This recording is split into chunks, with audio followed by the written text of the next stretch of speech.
Welcome back to my channel. For today's video, magtatanggal tayo ng handle ng Chevrolet Traverse. So ito yung ating gagawing sasakyan. So ipapakita ko sa inyo kung paano tanggalin yung handle ng Traverse. Ang handle niya, tsaka yung mirror. So ito yung loob. Yan yung loob niya. So may isang tornilyo dito at saka isang tornilyo dito sa baba. So yun. So kagaya rin to ng JMC. So walang pinagkaiba to sa JMC. So yun. Ito yung loob niya. 2025. Yan. Yan yung Traverse 2025. So may sticker pa. So ito yung likuran. So Chevrolet. So yun. So tatanggalin natin yung apat na handle. Maglalagay tayo ng full body protection. So yun. So let's go. So ito yung harapan. So tara, umpisa na natin to. So tatanggalin na natin yung tornilyo dito. So gagamit lang tayo ng 7mm. So papakita ko sa inyo yung bubuksan natin. So ito, tanggalin mo lang itong gumang takip niya. Yan. So yun. So may dalawang tornilyo dito. Yung nakikita nyo dito. So dalawa dito sa taas, tsaka dito sa baba. Mayroon pang isa pa. So let's go. So pihitin na natin to. Gamit ka ng 7mm. At saka yung sa baba, ganun din, 7mm din yung gagamitin natin. So walang pinagkaiba ito sa JMC. So yung mga tornilyo niya, gagamit ka ng 7mm. So dito ganun din sa gagamit tayo. Medyo maingay lang kasi naglalagay sila ng protection, so medyo mahangin. Saka yun, so tanggalan natin yung tatlong tornilyo. So gagamit na lang tayo ng panikwat. So gamit ka nito.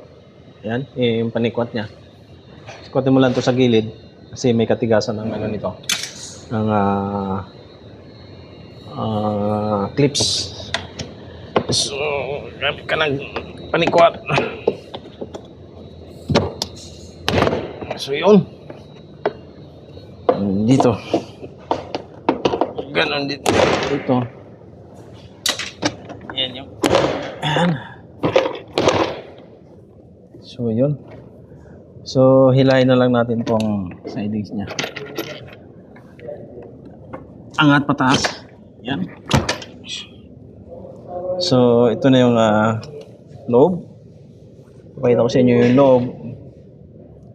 Yan. So may pinaka-hook dito na i-press mo lang siya pababa para matanggal mo yung kable. Ayan, no. So dito naman mayroon ditong socket para doon sa wire ng control. So press mo lang ito pababa. Ito, i-press mo lang siya. May i-press kang dito parang lock nya. Ayan. Saka press mo. So yun. So matatanggal mo na yung socket. So ito na yung sidings na natin tinanggal.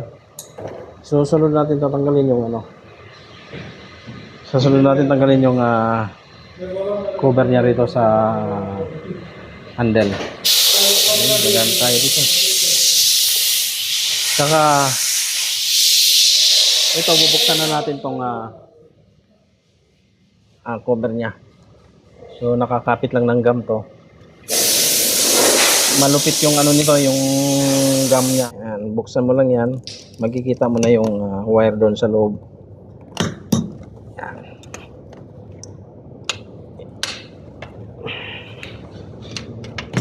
Makapit yung gum. So, ayan, tanggalan natin. So, ipapakita ko sa inyo yung socket niya sa loob. So, ito yung socket niya. Ayan. Ito yung socket ng handle. So, tanggalin natin yan. So, ipipress mo lang yung kulay pula. Makikita nyo yung kulay pula dito. Itong lock nyo.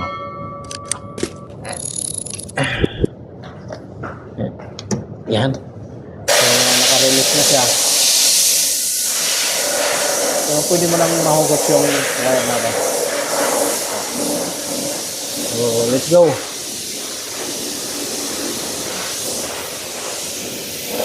So, yan. So, para hindi ka na mahirapan tanggal nito, pwede mo rin siyang tanggalin. Naka-clips lang yan dito. Kinakapitan niya. So, iangat mo lang to. Yun. Sabay hatak mo, matatanggal mo na yung wire niya. So, yun. Ang sunod natin tanggalin as yung sandal naman dito. Yan, dito tayo. Yun. So, dito tayo sa labas. So, pause muna natin. So, gamit ka lang ng 25. So, dukutin mo lang to. Sabay angat mo tong handle. So, angat mo lang siya. Ayan. Saka mo siya luluwagan dito. Ayan. Pag naluwagan mo na siya, bali yung handle, mag-ano yan, maglalak. Hintay mo hanggang dulo para sasagad niya. Yun. Yun. Pag nakasagad na siya, ibig sabihin, pinakadulo na yan. Pag matigas na yung pihit mo. So, yun. So, yan. Nakasagad na siya. So, nakikita nyo, nakaangat yung handle. So, pwede mo nang tanggalin yung handle.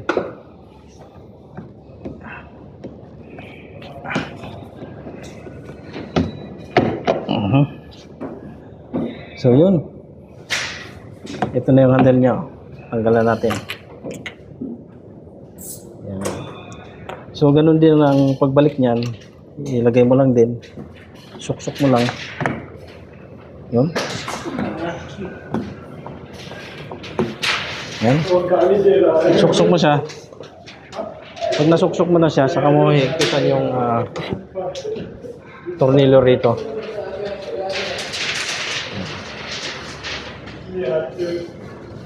So, higpitan mo lang yung tornilyo rito.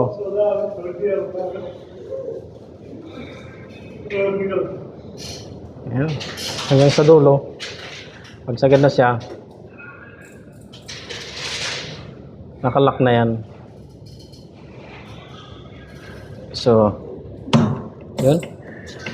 Yan o, nakalock na siya. So, yun, nakalock na yan. So, ganun lang yung pagtanggal niya at pagbalik niya, madali lang din.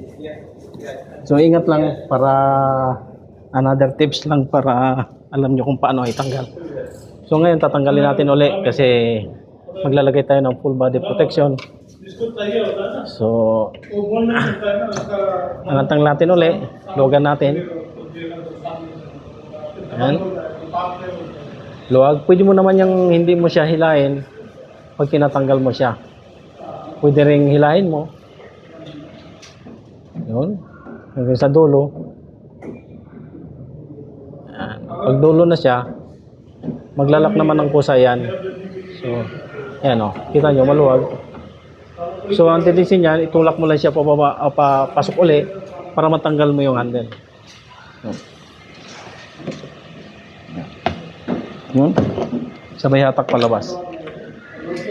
So, ito na. So, yun. So, tanggal na natin yung handle. So, yan. So, ito, hindi na natin tatanggalin to. Hindi na natin tatanggalin yan. Kakating na lang dito yung PPF niyan. Yan. So, ganun sa mirror naman tayo. Magtatanggal tayo ng mirror. So, sunod natin yung mirror. So, ang tornilyo ng mirror is 3. Yan. Mirror yan. Isa dito. Yan. Tsaka 2 sa loob. So, kailangan natin buksan to para makita natin yung 2 tornilyo dito sa loob. So, yun, let's go. So, yun, may clips lang dito. Ayan. May plastic clip. Ay, angat mo lang to. Bali, may clips dito sa loob. Ayan. So, ito yung 2 tornilyo. Ayan. So, gamit ka lang ng 10 mm. Gamit ka ng 10 mm. So, ang pagtanggal ng wire nito, so, may pula rin siyang lock. Ayan. Ipakita ko sa inyo. So, hilahin mo lang siya. Lahin mo siya pababa. Tsaka may isang pin dito na lock para doon sa wire. Sa socket niya. So, i-press mo lang siya pababa. So, yun. Tanggalan natin yung socket. So, dito na naman tayo sa tornilyo. Bali, tanggalin natin itong 3 tornilyo. Yan.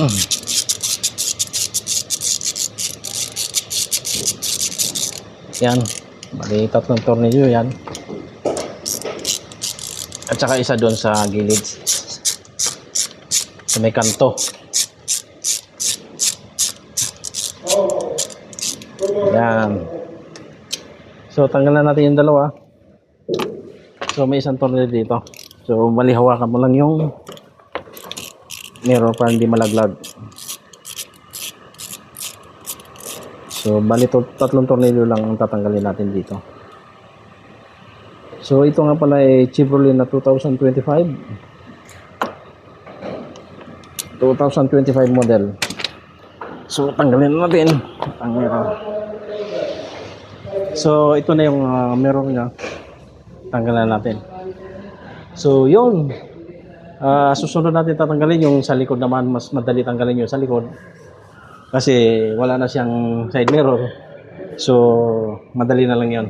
So, yun. So, yan na yung ating tinanggal na pangunahan na pintuan. So, yan. Dito tayo sa labas. Yun yung labas niya. So, yun. Natanggalan natin lahat yung mirror at saka yung sidings at saka yung handle. So, thank you so much for watching. God bless.